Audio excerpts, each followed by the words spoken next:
Hai, Assalamualaikum warahmatullahi wabarakatuh. Ketemu lagi dengan saya Widya Kusumawardani. Nah, pada kali ini saya akan menjelaskan materi PPKN kelas 7 yang ada di bab 4, yaitu materi mengenai macam-macam keberagaman di Indonesia. Nah, materi sebelumnya kita sudah bahas pada video sebelumnya, yaitu mengenai faktor yang menyebabkan Indonesia beragam.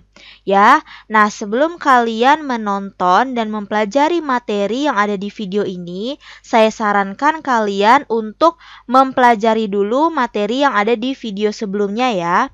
Nah, sebelum kita mulai juga, kalian seperti biasa harus menyiapkan buku dan pena. Nah, jadi saat saya sedang menjelaskan materi yang ada pada video ini, kalian bisa mencatat menggunakan buku dan pena yang sudah kalian sediakan. Sampai sini paham ya?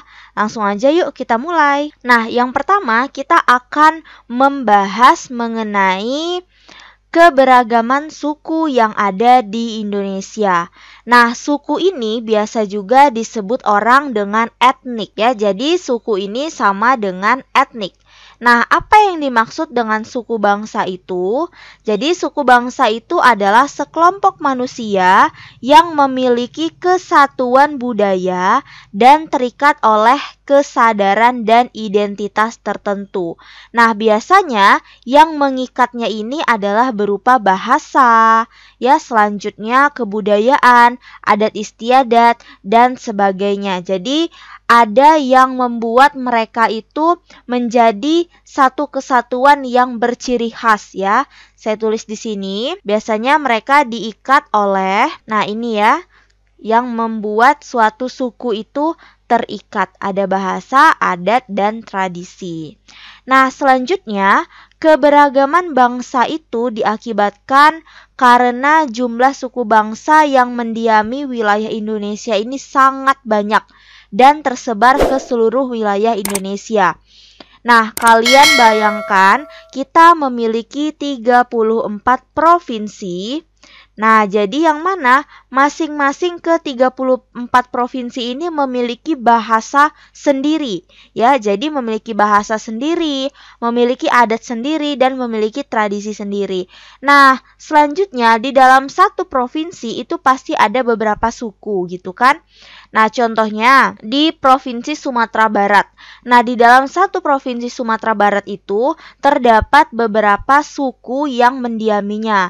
Nah, jadi pada tahun 2010 ya, Badan Pusat Statistik pernah mencatat bahwa di Indonesia ini memiliki sekitar 1128 suku bangsa yang ada di Indonesia. Kalian bisa bayangkan ya, sebanyak itu suku yang kita miliki di Indonesia. Nah, jadi Indonesia ini sangat kaya. Indonesia ini tidak hanya kaya oleh sumber daya alam, tapi kita juga kaya oleh tradisi dan kebudayaan. Nah, tradisi dan kebudayaan itulah salah satu alasan yang memikat para wisatawan mancanegara untuk berkunjung ke Indonesia. Nah, kita lanjut ya, keberagaman yang kedua, yaitu Indonesia memiliki keberagaman agama dan kepercayaan. Nah, agama yang diakui di Indonesia itu ada 6 agama.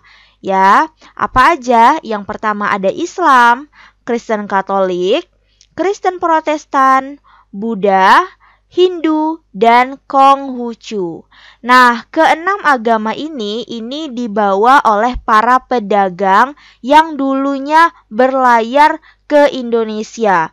Ya, jadi masing-masing bangsa yang datang ke Indonesia itu dia tidak hanya bertujuan untuk berdagang, tapi dia juga bertujuan untuk menyebarkan kebudayaan-kebudayaan ataupun agama dan kepercayaan yang pada saat itu sedang mereka anut seperti itu. Contohnya, kalau agama Kristen ini disebarkan oleh bangsa-bangsa yang datang ke Indonesia dari Eropa. Selanjutnya, agama Konghucu ini disebarkan ataupun berasal dari negara Cina ya. Selanjutnya, agama Islam ini dibawa oleh pedagang dari Gujarat. Dan Hindu-Buddha ini dibawa oleh bangsa India. Ya, jadi masing-masing agama yang ada di Indonesia ini merupakan agama yang diwariskan ataupun dibawa oleh bangsa asing pada saat itu saat mereka sedang datang ke Indonesia untuk melakukan perdagangan. Nah, selanjutnya kita masuk ke kepercayaan. Ya, jadi kepercayaan yang pernah ada di Indonesia, bahkan masih ada juga beberapa masyarakat yang menganutnya, itu ada dua. Ya, kalau kepercayaan ini ada dua, yaitu ada animisme dan dinamisme. Ya, kalau kepercayaan animisme ini merupakan kepercayaan terhadap roh nenek moyang. Nah, jadi dia masih percaya terhadap roh-roh para leluhurnya seperti itu. Jadi dia menyembah roh leluhurnya. Nah, kalau kepercayaan dinamisme ini dia percaya terhadap benda-benda keramat. Nah, ini dia ya. Jadi kalau kepercayaan animisme dia percaya terhadap roh nenek moyang, dan kalau kepercayaan dinamisme dia percaya terhadap benda-benda keramat. Contoh benda-benda keramat ini adalah misalnya keris ya, selanjutnya pohon, batu akik. Nah, selanjutnya kita akan masuk ke keberagaman ras. Nah, ini dia ya, ini merupakan pembahasan yang menurut saya paling seru dalam topik ini. Nah, kalian pernah nggak sih bertanya di dalam hati ataupun mungkin sudah kalian ungkapkan bahwa kenapa sih orang-orang di dunia ini memiliki ciri fisik yang berbeda? Ya, kalian bisa lihat seperti gambar ini, ada yang kulitnya hitam, ada yang kulitnya putih, ada yang kulitnya coklat, ada yang kulitnya sawo matang kekuningan ya, ada yang rambutnya lurus, rambutnya keriting, rambutnya ikal. Nah, itu semua disebabkan oleh apa? Nah, ini yang menyebabkannya, ya, perbedaan ras ataupun keberagaman ras. Nah, sebelumnya kita harus tahu dulu apa yang dimaksud dengan ras itu. Jadi, ras adalah golongan bangsa berdasarkan ciri-ciri fisik dan garis keturunannya. Oke, jadi kalau ada yang bertanya apa yang dimaksud dengan ras itu golongan yang dibedakan berdasarkan ciri fisik dan garis keturunannya. Nah, sekarang sebelum kita mengetahui dan membahas ras yang ada di Indonesia, kita harus kenal dulu ya, bahwa di dunia itu memiliki 4 ras yang berbeda, yaitu ada Asiatic Mongoloid, ada Malayan Mongoloid, ada Melanesoid, dan yang terakhir adalah Caucasoid. Kita harus kenalan dulu kepada semua ras ini ya, keempat ras ini. Nah, yang pertama ras Mongoloid. Ras Mongoloid ini dibagi menjadi dua. Ada Asiatic Mongoloid dan ada Malayan Mongoloid. Nah, apa bedanya antara Asiatic Mongoloid dan Malayan Mongoloid ini? Kita cari tahu perbedaannya ya. Jadi, kalau Asiatic Mongoloid ini contohnya orang-orang yang memiliki ciri-ciri fisik seperti negara Korea, Jepang, dan Cina. Nah, orang-orang ini yang berada di negara Korea, Jepang, dan Cina kurang lebih ciri-ciri fisiknya sama ya. Nah, sementara kalau yang Malayan Mongoloid ini orang-orang yang memiliki ciri-ciri fisik seperti orang-orang yang ada di Asia Tenggara. Contohnya kita Indonesia, Singapura, Malaysia, Thailand, dan lain-lainnya. Brunei juga bisa masuk. Nah, ini negara-negara ini rata-rata memiliki ciri-ciri fisik yang kurang lebih hampir sama ya. Ada maksudnya Indonesia, Singapura, Malaysia, dan Thailand. Jadi kata kuncinya kalau Malayan ini orang-orang yang berasal dari Melayu ya. Masih sebagian besar berasal dari Melayu. Nah, kita beda ya bentuknya. Kalian bisa lihat ini yang berasal dari Asiatik. Saya tulis M ya, Asiatic Mongoloid, dan ini Anggun berasal dari Malayan Mongoloid. Malayan Mongoloid. Nah, kalian bisa membedakan ya bentuknya ataupun ciri-ciri fisiknya antara Anggun sama artis ini. Nah, kira-kira bagaimana? hampir sama atau tidak? Tidak ya, lumayan berbeda jauh karena ini sudah memiliki perbedaan ras. Karena ras antara anggun dan artis ini sudah berbeda seperti itu ya. Jadi kenapa kita memiliki ciri-ciri fisik yang berbeda dengan orang-orang yang ada di negara lain? Karena kita berasal dari ras yang berbeda dengan mereka seperti itu. Nah, selanjutnya kalau ras melanesoid ini adalah ras yang contohnya yang berkulit hitam, ya. Itu ada orang-orang yang berasal dari Afrika. Nah, kalian bisa lihat contohnya pada gambar ini merupakan ras melanesoid. Nah, selanjutnya yang terakhir adalah ras kaukasoid. Nah, ras kaukasoid ini itu merupakan ras yang contohnya itu orang-orang yang berasal dari benua Eropa atau yang biasa sering kita sebut adalah ras-ras orang kulit putih. Ya, contohnya ini. Kedua ini adalah kaukasoid. Nah, sampai sini jelas ya perbedaannya. Kalian sekarang sudah tahu kenapa kita bentuknya ataupun ciri-ciri kita dengan orang Amerika itu berbeda, karena kita berbeda ras. Kalau orang Amerika rasnya itu adalah kaukasoid, sementara kita orang Indonesia rasnya itu adalah Malayan Mongoloid. Tapi bisa tidak kalian pengen punya keturunan yang berbeda dengan kalian? Bisa. Kalian bisa melakukan suatu pernikahan campuran. Contohnya, kalian mau memiliki anak seperti bule. Ya, jadi kalian bisa cari pasangan yang berasal dari ras kaukasoid. Nah, nanti besar kemungkinan anak kalian bisa memiliki ciri-ciri seperti kaukasoid ini gitu ya. Nah, sekarang kita akan membahas ras yang ada di Indonesia. Kalau ini kan keempat ini tadi ras yang ada di dunia ya. Kalau ditanya ras yang ada di dunia ada berapa? Ada 4, yaitu Asiatic Mongoloid, Malayan Mongoloid, Melanesoid, dan Kaukasoid. Sementara kalau ditanya ras yang terdapat di Indonesia itu ada 2, yaitu adalah ras Malayan Mongoloid dan ras Melanesoid. Seperti itu. Nah, kalau ras Malayan Mongoloid ini ya, contohnya orang-orang yang berasal ataupun yang ada di Sumatera, Jawa, Bali, Nusa Tenggara Barat, Kalimantan, dan Sulawesi.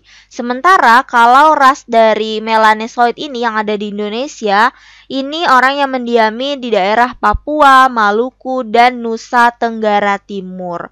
Sampai sini tahu ya, kalau Indonesia memiliki 2 ras, yaitu Malayan Mongoloid dan Melanesoid. Nah, selanjutnya kita masuk ke keberagaman antar golongan.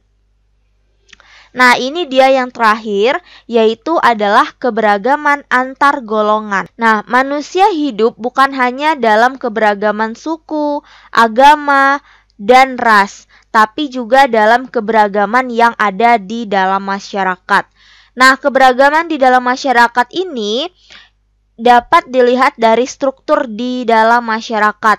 Nah, kalau kita melihat struktur yang ada di dalam masyarakat, itu kita bisa menggolongkannya menjadi 2. Ada dilihat secara horizontal dan dilihat secara vertikal. Nah, kalau secara horizontal ini artinya secara garis lurus ya, seperti ini. Ini bentuknya adalah horizontal. Nah, kalau seperti ini bentuknya, kira-kira ini ada yang tinggi dan rendahnya tidak? Ya, tidak ada. Kalau secara horizontal ini tidak ada bentuk tinggi rendahnya.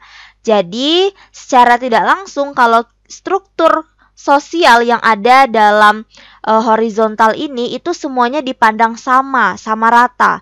Contohnya yang ada di horizontal ini adalah suku bangsa, agama, adat, dan kedaerahan ya.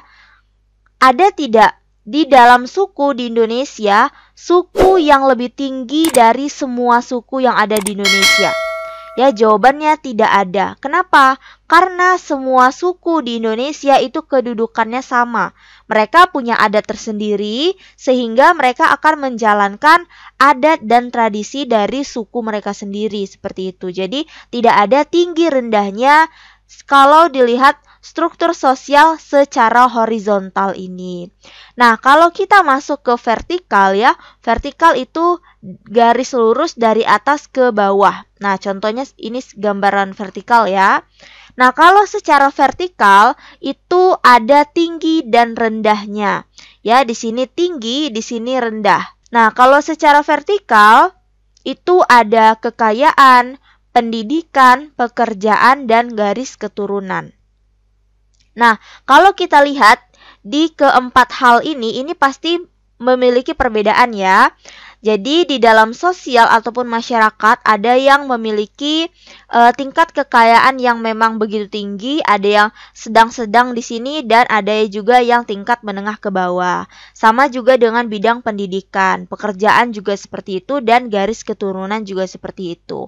Nah, jadi kalian harus pahami mana aja yang termasuk ke dalam unsur-unsur keberagaman antar golongan yang berada di tingkat di horizontal dan mana yang masuk ke dalam unsur-unsur yang ada di tingkat vertikal ini ya. Jadi semuanya ada 4, kalau horizontal suku bangsa, agama, adat, kedaerahan, dan vertikal kekayaan, pendidikan, pekerjaan, dan garis keturunan. Nah, jadi konflik biasanya ada konflik di dalam masyarakat ya. Konflik antar golongan itu dapat terjadi jika adanya sikap etnosentrisme. Nah, kira-kira apa yang dimaksud dengan sikap etnosentrisme ini? Nah, sikap etnosentrisme ini adalah sikap yang menganggap hanya kelompok atau golongannya aja yang paling baik dan sempurna. Ya, kira-kira sikap ini merupakan sikap yang negatif atau yang positif? Ya, sikap ini adalah sikap yang negatif, sangat negatif. Karena kalau sikap etnosentrisme ini berkembang sangat pesat di Indonesia, maka dapat mengakibatkan konflik dan perpecahan yang begitu dahsyat di Indonesia. Seperti itu ya. Nah, jadi sebisa mungkin kita bekerja bagaimana caranya agar tidak timbulnya sikap etnosentrisme ini di kalangan masyarakat sehingga akan timbul masyarakat yang tertib, damai, dan aman. Nah, mungkin sampai sini dulu informasi yang bisa saya berikan. Lebih dan kurangnya saya mohon maaf. Saya minta sama kalian untuk terus dukung channel ini dengan cara subscribe, like, komen, dan share ke seluruh sosial media yang kalian punya, supaya kita bisa belajar bersama. Akhir kata saya ucapkan wabillahi taufiq wal hidayah. Wassalamualaikum warahmatullahi wabarakatuh.